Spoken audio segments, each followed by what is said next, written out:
اکرم صلی اللہ علیہ وسلم نے جب یہ دعا سکھائی، اللہم اغفر لی ورحمنی وعافنی ورزقنی،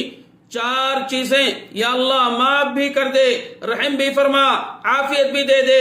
اور رزق بھی دے دے۔ ساتھ اللہ کے رسول صلی اللہ علیہ وسلم کے صحابی کہتے ہیں اللہ کے رسول صلی اللہ علیہ وسلم نے اپنے انگوٹھے کو ملا کر چار چیزیں، چار نشانیاں، چار انگلیاں دکھا کے کہا فَإِنَّ هَؤُلَاءِ تَجْمَعُ لَكَ دُنْيَاكَ وَآخِرَتَكَ، یہ چار چیزیں جس کو مل جائیں، رحمت، بخشش، عافیت، رزق، اللہ نے اس کو دنیا اور آخرت کی ساری نعمتیں دے دی ہیں۔ رسول اکرم صلی اللہ علیہ وسلم نے اس لیے فرمایا تھا